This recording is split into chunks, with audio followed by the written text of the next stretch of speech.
ಎಲ್ಲರಿಗೂ ನಮಸ್ಕಾರಗಳು. ಇದು HM. ಬಾಯರೆಡ್ಡಿ spoken English YouTube channel. ಈ ಚಾನೆಲ್ಗೆ ತಮ್ಮೆಲ್ಲರಿಗೂ ಹಾರ್ದಿಕವಾದಂಥ ಸ್ವಾಗತವನ್ನು ಕೋರುತ್ತೇನೆ. ಇವತ್ತಿನ ವಿಡಿಯೋ ನಾನು ಮಾಡ್ತಾ ಇರೋದು ಗ್ರಾಮರ್ ಬಗ್ಗೆ. ನನ್ನ ಯೂಶುವಲಿ ಸ್ಪೋಕನ್ ಇಂಗ್ಲಿಷ್ ಕ್ಲಾಸ್ ಇರುತ್ತೆ. ಯಾಕಂದ್ರೆ ಕೆಲವು ಸ್ಟೂಡೆಂಟ್ಸ್ ಏನ್ ಮಾಡ್ತಾರೆ ಅಂತಂದ್ರೆ ಸ್ವಲ್ಪ ಗ್ರಾಮರ್ ಪಾರ್ಟ್ ಕೂಡ ಮಾಡ್ರಿ ಸರ್ ಅಂತ ಕೇಳಿದದಕ್ಕೆ ನಾನು ಏನ್ ಮಾಡ್ತಾ ಇದ್ದೇನೆ ಅಂತಂದ್ರೆ ಇತ್ತೀಚಲಾಗಿ ನಾನು ಗ್ರಾಮರ್ ಕ್ಲಾಸ್ ಕೂಡ ಸ್ಟಾರ್ಟ್ ಮಾಡಿದ್ದೀನಿ. ಆ ಗ್ರಾಮರ್ ಕ್ಲಾಸ್ ನಲ್ಲಿ ಯಾವ್ದಾದ್ರು ಸ್ಟಾರ್ಟ್ ಮಾಡಿ ಅಂದ್ರೆ first sentence, what is sentence ಅಂತ ಸ್ಟಾರ್ಟ್ ಮಾಡಿದೀನಿ. ಸೆಂಟೆನ್ಸ್ ಅಂದ್ರೆ ಏನು ಮತ್ತು ಅದರ ಎಕ್ಸಾಂಪಲ್ಸ್ ಹೇಗಿರ್ತವೆ ಅದ್ರ ಬಗ್ಗೆ ಹೇಳಿದೀನಿ. ಆ ನಂತರ ಕೈಂಡ್ಸ್ ಆಫ್ ಸೆಂಟೆನ್ಸ್ ಬಗ್ಗೆ ಸ್ಟಾರ್ಟ್ ಮಾಡಿದೆ.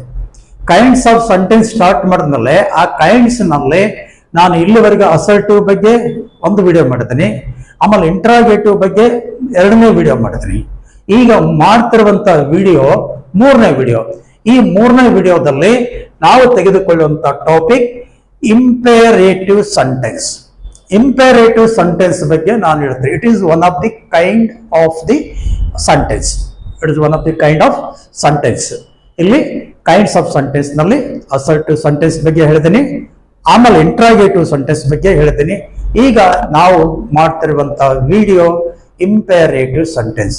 ಈ ಇಂಪೇರೇಟಿವ್ ಸೆಂಟೆನ್ಸ್ ಅಂದ್ರೆ ಏನು, ಅದರ ಎಕ್ಸಾಂಪಲ್ಸ್ ಹೇಗಿರ್ತವೆ, ಯಾವ ರೀತಿಯಾದಂತ ಎಕ್ಸಾಂಪಲ್ಸ್ ಗಳನ್ನ ನಾವು ಇಂಪೇರೇಟಿವ್ ಅಂತ ಕರಿಬೇಕು, ಇದೆಲ್ಲದರ ಬಗ್ಗೆ ಡಿಟೇಲ್ ಆಗಿ ನಾವು ಡಿಸ್ಕಸ್ ಮಾಡೋದಕ್ಕಿಂತ ಮುಂಚೆ ನಮ್ಮ ಎಚ್.ಎಂ. ಬಾಯರೆಡ್ಡಿ ಯೂಟ್ಯೂಬ್ ಚಾನಲ್ ತಾವು ಯಾರಾದರೂ ಇನ್ನೂ ಸಬ್ಸ್ಕ್ರೈಬ್ ಆಗಿದ್ದಿಲ್ಲ ಅಂದ್ರೆ ಪ್ಲೀಸ್ ಈ ಕ್ಷಣದಿಂದಲೇ ನೀವು ಈ ಚಾನಲ್ ಅನ್ನ ಸಬ್ಸ್ಕ್ರೈಬ್ ಆಗಿ ನೋಡಿ. ಯಾಕೆ ಸಬ್ಸ್ಕ್ರೈಬ್ ಆಗಿ ನೋಡೋದಂತಂದ್ರೆ ನಾನು ಹಲವಾರು ವಿಡಿಯೋಗಳನ್ನು ನಾನು ಮಾಡ್ತಾ ಇರ್ತೇನೆ. ಎಲ್ಲ ವಿಡಿಯೋಗಳು ನಿಮಗೆ ಸಿಗುತ್ತೆ. ಸಬ್ಸ್ಕ್ರೈಬ್ ಆಗಿ ಮಾಡೋದ್ರಿಂದ ನಾನು ಮಾಡುವಂತ ಎಲ್ಲ ವಿಡಿಯೋಗಳು ನಿಮ್ಮ ಯೂಟ್ಯೂಬ್ಗೆ ಬಂದು ಸೇರುತ್ತವೆ. ಆದ ಕಾರಣ ನೀವು ಸಬ್ಸ್ಕ್ರೈಬ್ ಮಾಡಿಕೊಡ್ರಿ. ಸಬ್ಸ್ಕ್ರೈಬ್ ಮಾಡಿದ ನಂತರ ಬೆಲ್ ಐಕನ್ ಪ್ರೆಸ್ ಮಾಡಿ. ಬೆಲ್ ಐಕನ್ ಪ್ರೆಸ್ ಮಾಡಿದ ನಂತರ ಆಲ್ ಅಂತ ಬರುತ್ತೆ. ಆಲ್ ಅಂತ ಪ್ರೆಸ್ ಮಾಡಿದ್ರೆ ನಾನು ಮಾಡಿದಂತ ಎಲ್ಲ ವಿಡಿಯೋಗಳು ನಿಮ್ಮ ಯೂಟ್ಯೂಬ್ ನಲ್ಲಿ ಲಭ್ಯವಾಗುತ್ತವೆ. ಇಲ್ಲ ಅಂತಂದ್ರೆ ಪ್ರತಿ ಸಲ ಎಚ್.ಎಂ. ಬಾಯರೆಡ್ಡಿ ಅಂತ ಟೈಪ್ ಮಾಡಿಸಿ ಮತ್ತೆ ಹುಡುಕ್ಬೇಕಾಗುತ್ತವೆ ಎಲ್ಲ ಸಣ್ಣ. ಈ ಒಂದು ಕಾರಣಕ್ಕಾಗಿ ನೀವು ಆಲ್ ಅಂತ ಮಾಡ್ಕೊಂಡ ತಕ್ಷಣ ಏನಾಗುತ್ತೆ, ನಾನು ಪ್ರತಿ ಯಾವಾಗ ವಿಡಿಯೋಗಳು ಮಾಡ್ತಿರ್ತೀನಿ ಅವು ಫಸ್ಟ್ ನಾನು ಮಾಡಿದ ತಕ್ಷಣ ನಾನು ಯಾವಾಗ ಅಪ್ಲೋಡ್ ಮಾಡ್ತೀನಿ, ಅಪ್ಲೋಡ್ ಮಾಡಿದ ತಕ್ಷಣನೇ ನಿಮ್ಮ ಯೂಟ್ಯೂಬ್ಗೆ ಫಸ್ಟ್ ನೀವೇ ನೋಡ್ತೀರಿ. ಆ ಕಾರಣದಿಂದ ಸಬ್ಸ್ಕ್ರೈಬ್ ಆಗಿ ನೋಡಿ ಅಂತ ಹೇಳ್ಕೊತೀನಿ. ನೆಕ್ಸ್ಟ್ ಈಗ ನಾನು ಈ ಒಂದು ಟಾಪಿಕ್ಗೆ ಬರೋಣ. ನನ್ನ ಸ್ಪೋಕನ್ ಇಂಗ್ಲಿಷ್ ನಲ್ಲೇ ಇವತ್ತು ಇಲ್ಲಿವರೆಗೆ ಸುಮಾರು ಒಂದು 65 ವಿಡಿಯೋಗಳಿವೆ. 65 ವಿಡಿಯೋಗಳಲ್ಲಿ ಇತ್ತೀಚಲಾಗಿ ನಾನು ಗ್ರಾಮರ್ ಕ್ಲಾಸ್ ಕೂಡ ಸ್ಟಾರ್ಟ್ ಮಾಡ್ತೀನಿ. ಆ ಗ್ರಾಮರ್ ಕ್ಲಾಸ್ ನಲ್ಲಿ ವಾಟ್ ಈಸ್ ಸೆಂಟೆನ್ಸ್ ಮತ್ತು ಕೈಂಡ್ಸ್ ಆಫ್ ಸೆಂಟೆನ್ಸ್ ಬಗ್ಗೆ ಹೇಳಿದ್ದೀನಿ. ಕೈಂಡ್ಸ್ ಆಫ್ ಸೆಂಟೆನ್ಸ್ ನಲ್ಲಿ ಅಸರ್ಟಿವ್ ಸೆಂಟೆನ್ಸ್ ಬಗ್ಗೆ ನಾನು ಒಂದು ವಿಡಿಯೋ ಮಾಡಿದ್ದೀನಿ, ಹಾಗೆ ಇಂಟ್ರಾಗೇಟಿವ್ ಬಗ್ಗೆ ಎರಡನೇ ವಿಡಿಯೋ ಮಾಡ್ತೀನಿ. ಈಗ ತೆಗೆದುಕೊಳ್ಳುವಂತ video imperative sentence. Now let us discuss about the what is imperative sentence and what type of examples are there. Let me start now. ಇಲ್ಲಿ ನಾವು ಇಂಪೇರೇಟಿವ್ ಸೆಂಟೆನ್ಸ್ ಬಗ್ಗೆ ಡಿಸ್ಕಸ್ ಮಾಡೋಣ ಅಂತ ಹೇಳಿದೆ. ಇಂಪೇರೇಟಿವ್ ಸೆಂಟೆನ್ಸ್ ಅಂದ್ರೆ ಏನು, ಆ ಇಂಪೇರೇಟಿವ್ ಸೆಂಟೆನ್ಸ್ ನಲ್ಲಿ ಏನೇನಿರುತ್ತೆ ಅಂತಂದ್ರೆ ಒಂದು ಡಿಸೈರ್ ಇರುತ್ತೆ, ಒಂದು ರಿಕ್ವೆಸ್ಟ್ ಇರುತ್ತೆ, ಇನ್ನೊಂದು ಕಮಾಂಡ್ ಇರುತ್ತೆ. ಇಲ್ಲಿ ಬರುವಂತವು ಏನಂತಂದ್ರೆ ಆ ವಾಕ್ಯಗಳು ಹೇಗಿರ್ತವೆ ಅಂತಂದ್ರೆ ಡಿಸೈರ್ ಇರ್ತವೆ, ರಿಕ್ವೆಸ್ಟ್ ಇರ್ತವೆ ಮತ್ತು ಕಮಾಂಡ್ ಇರ್ತವೆ. ಈ ಮೂರನ್ನ ತಗೊಂಡಿಗೆಸಿ ನಾವು ಡೆಫಿನಿಷನ್ ದಲ್ಲಿ ಹೇಳಿದಾಗ ಯಾವ ರೀತಿಯಾಗಿ we can make the definition of the imperative sentence. A sentence which expresses what desires, request, commands. ಯಾವ ಸೆಂಟೆನ್ಸ್ ಅದರಲ್ಲಿ ಡಿಸೈರ್ ಇರುತ್ತೆ, ರಿಕ್ವೆಸ್ಟ್ ಇರುತ್ತೆ, ಕಮಾಂಡ್ಸ್ ಇರುತ್ತೆ, ಈ ಸೆಂಟೆನ್ಸ್ ಗಳಿಗೆ ನಾವು ಏನಂತ ಕರಿತೀವಿ ಅಂದ್ರೆ we have to called imperative sentence.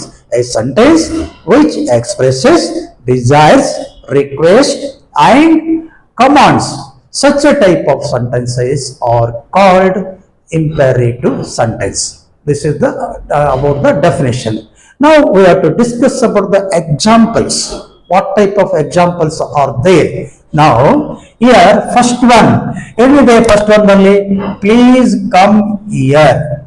Okay, please come here. ಇದರ ಅರ್ಥ ಏನು ಕನ್ನಡದಲ್ಲಿ ಅಂದ್ರೆ ದಯವಿಟ್ಟು ಇಲ್ಲಿ ಬನ್ನಿ, ದಯವಿಟ್ಟು ಇಲ್ಲಿ ಬನ್ನಿ. ಇಲ್ಲಿ ಪ್ಲೀಸ್ ಅನ್ನುವಂಥದ್ದಿದೆ. ಈ ಪ್ಲೀಸ್ ಏನ್ ತೋರಿಸಿಕೊಡ್ತದೆ ಅಂದ್ರೆ it shows the request, it shows the request. ಇದೇನ್ ತೋರಿಸಿಕೊಡ್ತದೆ? ರಿಕ್ವೆಸ್ಟ್ ಅನ್ನ ತೋರಿಸಿಕೊಡ್ತದೆ. ಪ್ಲೀಸ್ ಅನ್ನೋದು ಏನ್ ತೋರಿಸಿಕೊಡ್ತದೆ? ರಿಕ್ವೆಸ್ಟ್ ತೋರಿಸಿಕೊಡ್ತದೆ. ನೆಕ್ಸ್ಟ್ ನಲ್ಲಿ don't drink it, don't drink it, ಇದನ್ನ ಕುಡಿಬೇಡಿ, ಇದನ್ನ ಕುಡಿಬೇಡಿ ಅಂತ ಹೇಳ್ತಾರೆ. ಡೋಂಟ್ ಡ್ರಿಂಕ್ ಇಟ್, ಇದನ್ನ ಕುಡಿಬೇಡಿ. ಇಲ್ಲಿ ಏನ್ ತೋರಿಸಿಕೊಡ್ತದೆ ಅಂದ್ರೆ ಕಮಾಂಡ್ ತೋರಿಸಿಕೊಡ್ತದೆ. ಇಲ್ಲಿ ಒಂದು ಕಮಾಂಡ್ ಅಂದ್ರೆ ಆರ್ಡರ್, ಆರ್ಡರ್ ಏನ್ ಮಾಡ್ತೀವಲ್ಲ ಅದಕ್ಕೆ ಕಮಾಂಡ್ ಅಂತ ಕರಿತೀವಿ. ಇಲ್ಲಿ ಡೋಂಟ್ ಡ್ರಿಂಕ್ ಇಟ್, ಇದನ್ನ ಕುಡಿಬೇಡ್ರಿ. ಯಾಕಂದ್ರೆ ಫಾರ್ ಎಕ್ಸಾಂಪಲ್ಸ್ ನಿಮ್ಮ ಸ್ಕೂಲ್ ನಲ್ಲಿ ಯೂಶುವಲಿ ಆಗಿಸಿ ನೀವು ಅಲ್ಲಿದ್ದಂತ ನೀರು ಕುಡ್ಲಕ್ ಹೋಗ್ತೀರಿ. ಒಂದು ದಿನ ನಿಮ್ಮ ಶಿಕ್ಷಕರು ಏನ್ ಹೇಳ್ತಾರೆ, ನಾವು ನೀರು ಕುಡಿಬೇಡ್ರಿ, ಡೋಂಟ್ ಡ್ರಿಂಕ್ ದಟ್ ವಾಟರ್ ಅಂತ ಆರ್ಡರ್ ಮಾಡ್ತಾರೆ. All students don't drink that water is not pure today. ಅವ್ರು ಹೇಳ್ತಾರೆ ಇವತ್ತ ವಾಟರ್ ಸರಿ ಇಲ್ಲ, ದಯವಿಟ್ಟು ನೀವು ಯಾರು ಕುಡಿಬೇಡ್ರಿ ಅಂತ ಹೇಳ್ತಾರೆ. ಅವಾಗ ನಿಮ್ಗೆ ಹೇಳ್ತಾರೆ, ಈ ತರ ಹೇಳ್ತಾರೆ. Next wish you good luck. ಇಲ್ಲಿ ವಿಶ್ ಯು ಗುಡ್ ಲಕ್ ನಲ್ಲಿ ನಿಮ್ಗೆ ವಿಶ್ ಮಾಡ್ತಾರೆ. ನಿಮ್ಗೆ ಏನ್ ಮಾಡ್ತಾರೆ? ವಿಶ್ ಅನ್ನೋದೇ ಡಿಸೈರ್, ಅವರ ಮನಸ್ಸಿನಲ್ಲಿದ್ದಂತ ಇಚ್ಛೆಯನ್ನು ವ್ಯಕ್ತಪಡಿಸುತ್ತಾರೆ. That is called desire. Wish you good luck, wish you good luck, ನಿಮ್ಗೆ ಒಳ್ಳೇದಾಗ್ಲಿ ಅಂತ ಹೇಳ್ತಾರೆ. Next please give me that book. ನಿಮ್ಗೆ ಏನೋ ಪುಸ್ತಕ ಬೇಕಾಗಿರುತ್ತೆ, ಅವಾಗ ರಿಕ್ವೆಸ್ಟ್ ಮಾಡಿ ತಗೊಳ್ತೀರಿ. ಏನಂತ? Please give me that book, ದಯವಿಟ್ಟು ನನಗೆ ಆ ಪುಸ್ತಕವನ್ನು ಕೊಡಿ ಅಂತ ಇಲ್ಲಿ ಕೂಡ ಏನ್ ಮಾಡ್ತೀರಿ? ರಿಕ್ವೆಸ್ಟ್ ಮಾಡ್ತೀವಿ. ನೆಕ್ಸ್ಟ್ ಗಾಡ್ ಬ್ಲೆಸ್ ಯು, ದೇವರು ನಿನ್ಗೆ ಒಳ್ಳೇದು ಮಾಡ್ಲಿ. God bless you, it is also desire. ಇದು ಕೂಡ ಏನಂತೆ? ಇಚ್ಛೆಯನ್ನ ವ್ಯಕ್ತಪಡಿಸ್ತೀವಿ. ಇಲ್ಲಿ ಏನಾಗುತ್ತೆ? ಬ್ಲೆಸ್ಸಿಂಗ್ಸ್ ಇದೆ. ಇಲ್ಲಿ ಏನಿದೆ? ಇಲ್ಲಿ ಬ್ಲೆಸ್ಸಿಂಗ್ ಮಾಡ್ತಿದ್ದಾರೆ. ಏನಂತ? ಗಾಡ್ ಬ್ಲೆಸ್ ಯು, ದೇವರು ನಿನಗೆ ಒಳ್ಳೇದು ಮಾಡಲಿ.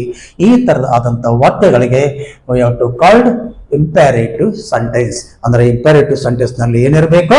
ಡಿಸೈರ್ ಇರಬೇಕು, ರಿಕ್ವೆಸ್ಟ್ ಇರಬೇಕು ಅಂಡ್ ಕಮಾಂಡ್ಸ್ ಇರಬೇಕು. ಈ ತರ ಇದ್ದಂತ ವಾಕ್ಯಗಳು ಬಂದ್ರೆ ನಿಮ್ಮ ಬುಕ್ಕಿನಲ್ಲಿ ಹಲವಾರು ಸೆಂಟೆನ್ಸ್ ಬರ್ತವೆ.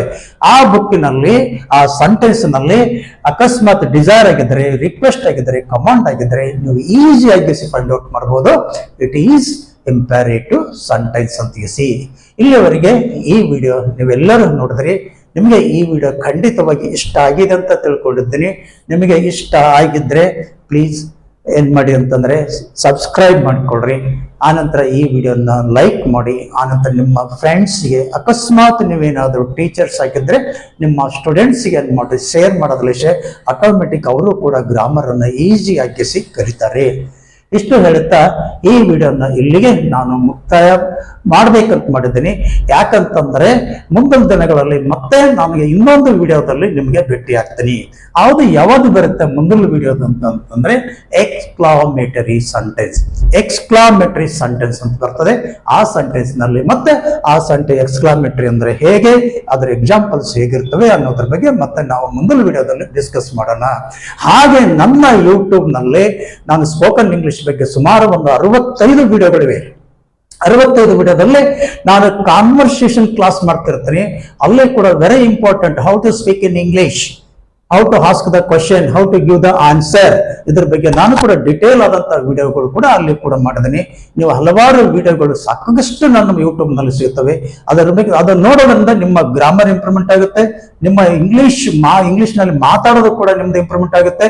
ಮತ್ತೆ ನೀವು ಏನಾದ್ರೂ ಕಾಂಪಿಟೇಟಿವ್ ಎಕ್ಸಾಮ್ ಬರ್ತಾ ಇದ್ರೆ, ಅಕಸ್ಮಾತ್ ಕಾಂಪಿಟೇಟಿವ್ ಎಕ್ಸಾಮ್ ಬರ್ತಾ ಇದ್ರೆ ಅದಕ್ಕಂತೂ ದಿ ಬೆಸ್ಟ್, ಮುಂದೆ ಹೇಳಕ್ಕೆ ಬೇಕಾಗಿಲ್ಲ. ಆ ತರದ ನಿಮ್ಗೆ ಯೂಸ್ ಆಗುತ್ತೆ.